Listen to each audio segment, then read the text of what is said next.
Hey guys, I am going to start talking again about some things from the executive retreat. I haven't done that in a few days and I was just thinking about it. I think I posted something today about being having a success focus and not a fail focus. Is that what I posted? Hi Maggie. So I'm just going off of that and saying how, like, when I talked last time about managing psychology, I talked about, like, negative mindsets and, that negative experiences are going to happen, but how you choose to manage them is what is going to make or break your success. And when we were at the retreat, there was a new rep from HO. His name is Derek Christensen, and he has lots of schooling in, like, the mind and how it works and all kinds of psychology. I don't know if he has degrees in it or he just has trainings, but he did a whole talk about not managing your psychology. Someone else talked about that, but he talks about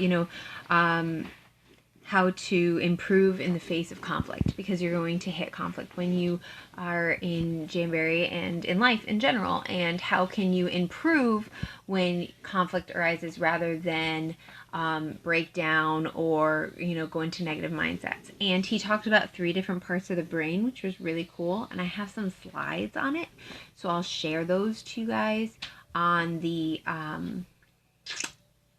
what's it called, the group. I made a group, right? Yeah, the training group. I'll share those. But he talks about how, like, when you take in an experience, you can go into your lower or your upper brain. Your lower brain is kind of like the way that you deal with it negatively, and your upper brain is like, okay, let's process it. I totally butchered the way he explained that, and that's why I have slides that I'm going to show you.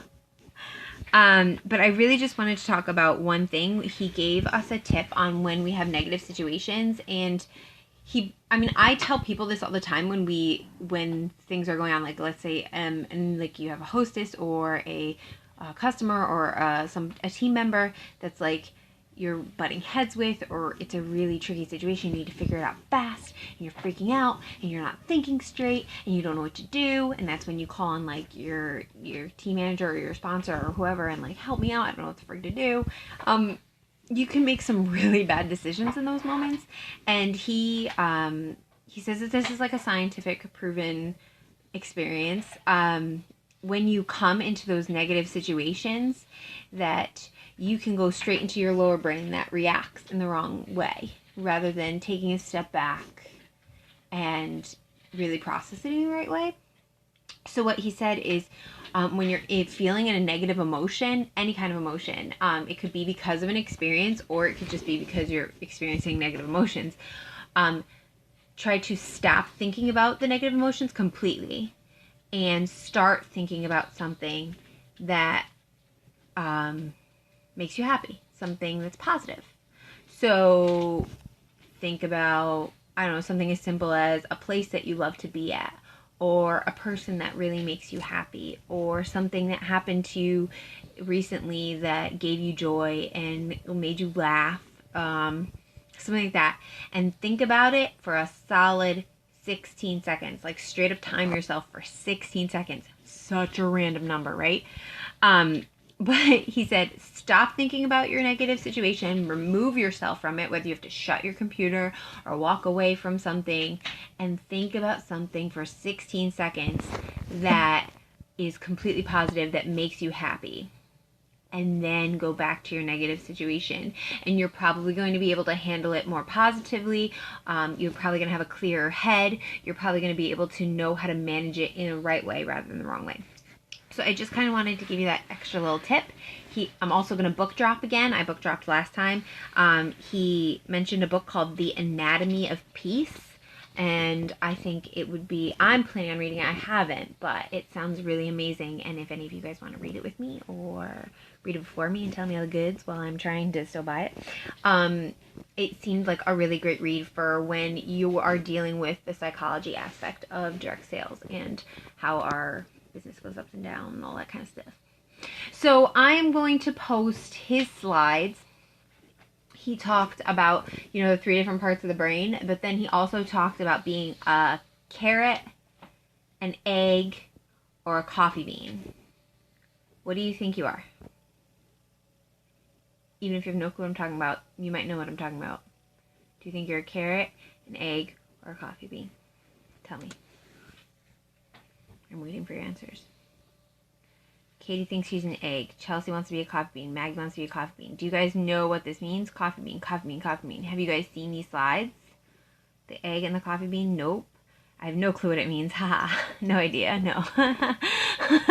Guessing. Okay. What do you guys think I am? Sarah knows what it is. What do you guys think I am? A coffee bean, a carrot, or an egg? I just love coffee. She says, I'm a carrot. Carrot. Is that because I'm a vegan? You guys just think I'm a carrot? Am I just associated with carrots all the time? I think we are all coffee beans. Okay, so I'll post his slide about carrots, coffee beans, and eggs too, but I think it's literally just a picture of a carrot, egg, and coffee bean, and he explained it, so there might not be any explanation. So let me explain it right now. He says it's like a silly little analogy, like there's hot boiling water, and when you put an egg in hot boiling water, it turns into what? It doesn't turn into a chicken. A hard-boiled egg. Yay, Maggie wins all of the points. It turns into an egg turns into an egg.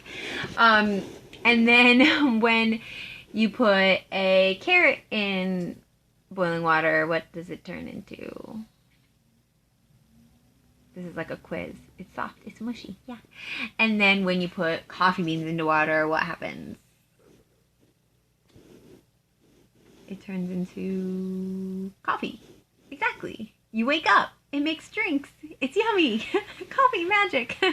Okay, so it's pretty much talking about like if you get put into boiling water, which is not necessarily comfortable. It's complicated. It's a hot situation. It's something that's hard and tricky, like you're put under fire.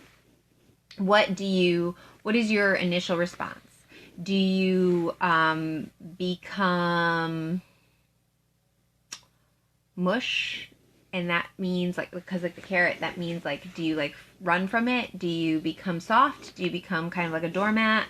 Do you turn into something that like runs away and can't handle it and you fall to pieces? Or are you the egg, and when you're put under fire and when you're like, you know, put under things like that, you become hardened and defensive and angry like a hard-boiled egg? Or when coffee goes into a hard situation, like, you know, the boiling water is like a hard situation, you know, it actually changes the situation into something better. So rather than becoming something soft and scared like a carrot or hard and defensive like an egg, the coffee bean takes that hot, aggressive situation and turns it into something better. So we all want to be coffee beans, even though I really hate coffee and I like carrots a lot better in real life. In the analogy, we all want to be coffee beans because it takes those hard situations and it changes it. It changes the atmosphere into something better. It creates aroma. It creates something that most people are in love with and want to drink all day long every day. So I will post the slides about the different parts of the brain and the coffee bean in that training group for you guys. And that's it. I just wanted to give you a little snippet of something that was nice. That's all I got for you. Should I make a Periscope for Justin Timberlake forever, ever? Yes, Justin Timberlake forever. I wonder if he's a coffee bean.